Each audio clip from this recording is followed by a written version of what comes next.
السلام علیکم ورحمۃ اللہ وبرکاتہ۔ امید کرتی ہوں آپ سب خیریت سے ہوں گے۔ باپ نے اپنے بیٹوں کو وصیت دی اور بیٹے نے کس طرح نبھائی۔ چلتے ہیں واقعے کی طرف۔ ایک سعودی شخص نے فلسطین کی ایک عورت سے چھپ کر شادی کی۔ وہ شخص پہلے ہی شادی شدہ تھا اور اپنی پہلی بیوی کے ساتھ اولاد بھی تھی۔ جب اس شخص کو بیماری لاحق ہوئی تو اس نے اپنی پہلی بیوی کے ساتھ جو اولاد تھی اس کو وصیت کے لیے جمع کیا اور ان میں سے اپنے بڑے بیٹے کو بتایا، بیٹا میں نے چھپ کے ایک فلسطینی عورت سے بھی شادی کی ہوئی ہے، میرے بعد ان کا خیال رکھنا اور وراثت میں ان کو بھی حق دلانا، اور ساتھ ہی ان کا مکمل پتہ بھی دیا ہے جہاں وہ رہتی تھی۔ چند دن بعد وہ شخص وفات پا گیا تو اس کا بڑا بیٹا قاضی کے پاس گیا اور پوری تفصیلات بتا دیا۔ قاضی نے حکم دیا کہ فلسطینی عورت کو بھی یہاں پیش کرے تو بڑا بیٹا اپنے والد مرحوم کے دیے ہوئے ایڈریس کے مطابق فلسطین پہنچا۔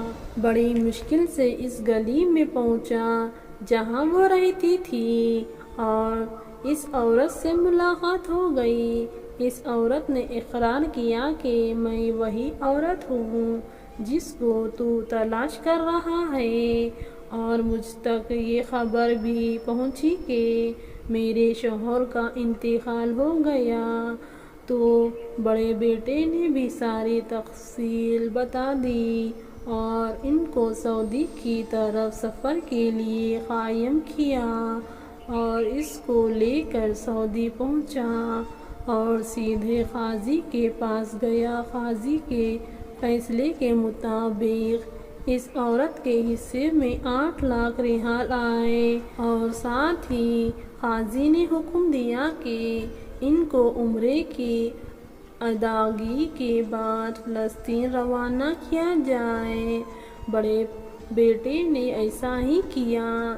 اس کے واقعے کے ٹھیک 4 سال بعد بڑا بیٹا فلسطین اپنی ماں سے ملنے اور حال احوال پوچھنے کی غرض سے گیا تو وہاں پہنچ کر اس کو بہت تعجب ہوا کہ اس کی ماں اتنی بڑی رقم وراثت میں ملنے کے باوجود وہی پرانے خستہ حال مکان میں رہ رہی ہے۔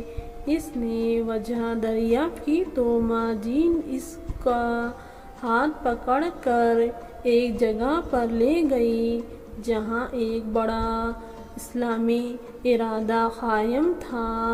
وہاں حفظ قرآن کا شعبہ بھی تھا ماشاءاللہ، اور یتیم خانہ بھی تھا۔ ماں جی نے کہا، بیٹا سر اٹھا کر ادارے کے بورڈ کی طرف دیکھنا۔ بورڈ دیکھ کر بیٹے کی آنکھوں میں آنسو آ گئے۔ ان کے والد کا نام لکھا ہوا تھا ماشاءاللہ۔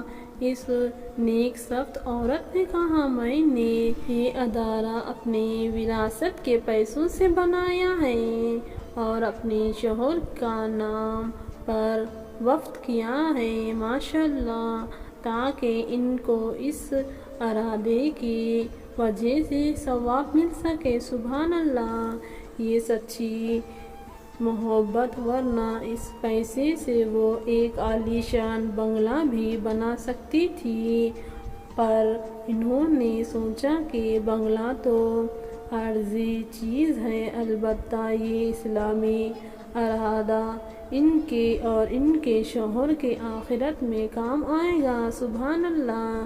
جب بیٹا سعودی واپس آیا تو اپنے دوسرے بھائیوں کو بھی اس بارے میں آگاہ کیا۔ تمام بھائیوں اس رات جاگتے رہے اور باہم مل کر چندہ جمع کیا۔ اس ایک رات میں 5 ملین ریال اپنے والد مرحوم سے منسب اس ارادے کے لیے انہوں نے چندہ جمع کیا، جس کو ان کے دوسری ماں نے ان کے والد سے بے لوث محبت کی بنیاد پر قائم کیا تھا۔ سبحان اللہ، سبحان اللہ۔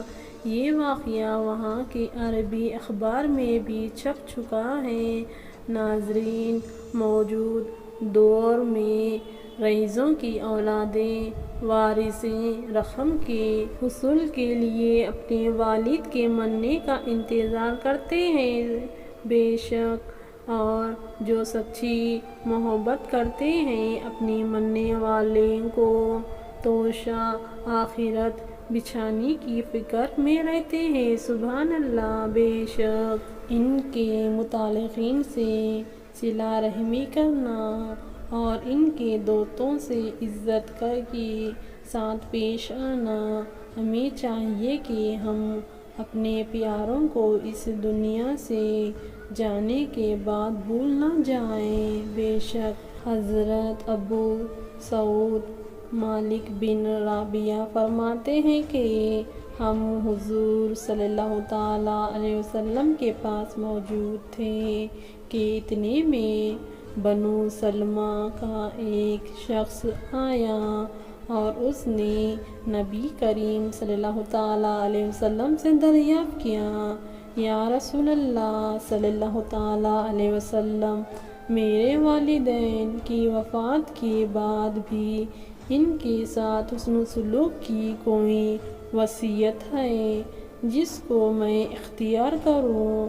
فرمایا، ان کے لیے دعا، استغفر اللہ کہنا، ان کے بعد ان کی وصیت کو نافذ کرنا، ان کے متعلقین سے صلہ رحمی کرنا اور ان کے دوستوں سے عزت کے ساتھ پیش آنا۔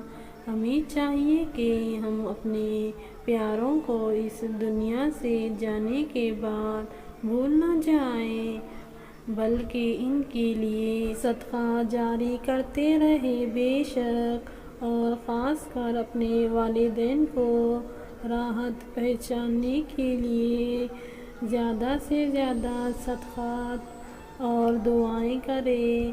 بے شک، سبحان اللہ۔ امید کرتی ہوں آج کی یہ ہماری ویڈیو آپ کو کیسی لگی، کامنٹ باکس میں ضرور بتائیے اور ہمارے چینل کو لائک اور سبسکرائب کرنا مت بھولنا۔ اب مجھے اجازت دیجیے، اللہ حافظ۔